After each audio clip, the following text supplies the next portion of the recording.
कब्र में पैर लटके हैं लेकिन जीव का चटोरापन नहीं गया। सुबह बनाओ, शाम बनाओ, रात में बनाओ, पेट है या कुआं कभी भरता ही नहीं। किचन से आ रही अपनी बहू सीमा की बातें सुन कमला देवी अपने कमरे में वापस चली गई।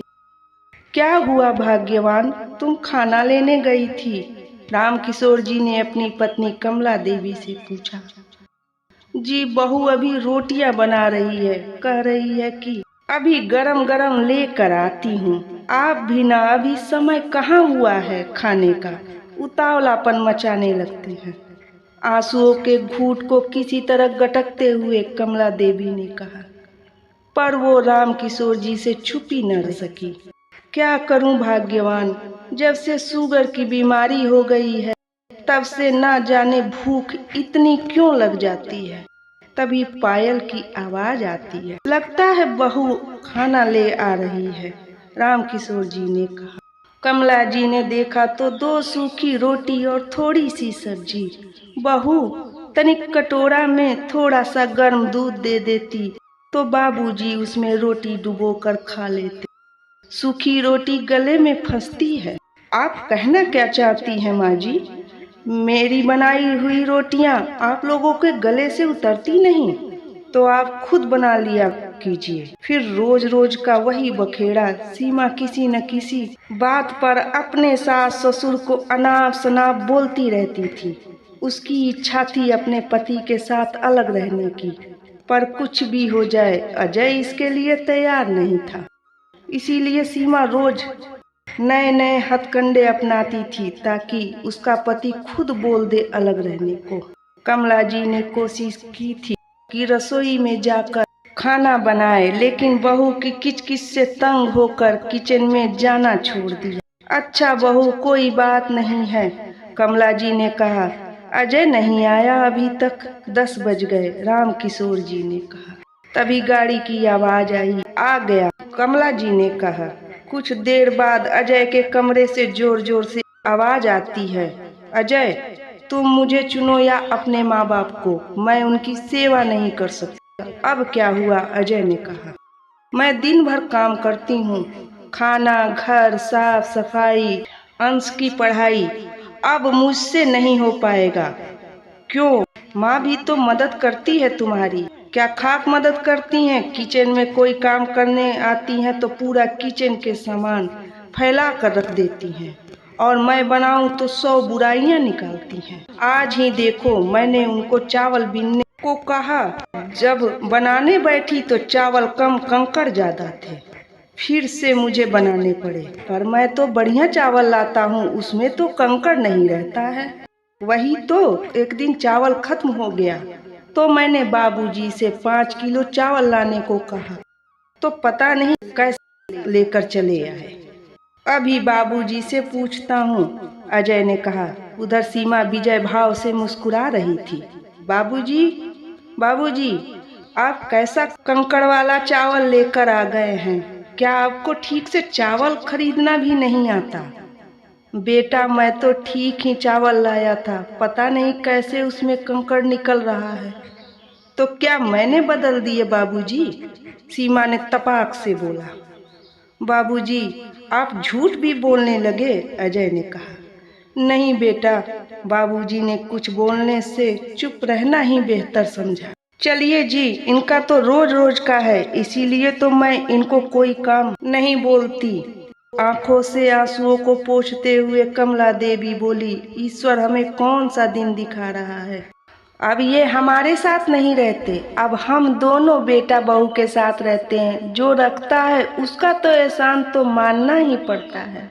राम किशोर जी ने अपनी पत्नी कमला देवी से कहा। क्यों ऐसी बातें करके अपना जी जलाते हैं जी? बहू ना समझ है, लेकिन एक ना एक दिन उसको अपनी गलती का एहसास जरूर होगा।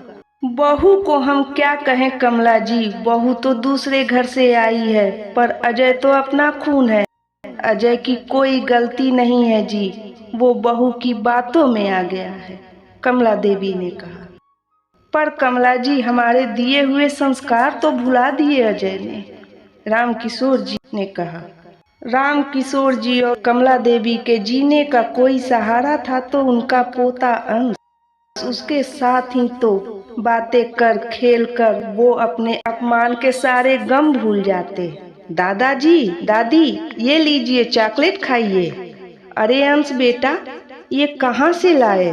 पापा लाए हैं। खाना खा लिए बेटा? हाँ खा लिया। दादाजी, आप रो रहे हैं? दादाजी क्या हुआ? 5 साल का अंश अपने दादाजी से पूछा। ऐसे ही बेटा। समझ गया, आज खाना नहीं खाया आपने, इसीलिए रो रहे हैं। तुम्हें कैसे पता? वो मम्मी कह रही थी कि जैसे जैसे उम्र बढ़ रही है आप लोगों की वैसे वैसे खुराक बढ़ती जा रही है, भूखा रहने दो उन्हें। ये खुराक क्या होता है दादाजी? कुछ नहीं बेटा, राम किशोर जी ने कहा। कमला देवी आज अपने पति की बेबसी देखकर रोने लगी। उनकी अपनी कोई बचत नहीं थी, जो कुछ भी था मकान बनवाने में खर्च हो गए थे। शान से कहते थे बेटा के होते हुए किस बात की फिक्र, आज खाने के लाले पड़े हुए हैं। कहते हैं ईश्वर अच्छे लोगों की परीक्षा लेता है। अंश दादा दादी से बहुत प्यार करता था। एक दिन, अरे अंश, ये क्या कर रहे हो? बेटा, मैं इसको अपने पिग्गी बैंक में भर रहा हूँ। क्यों, और इतने सारे कंकड़ कहाँ से मिला तुम्हें? जब आप और मम्मी बूढ़े हो जाएंगे तो मैं इस कंकड़ को आप लोगों के चावल में मिला कर दूंगा। क्या?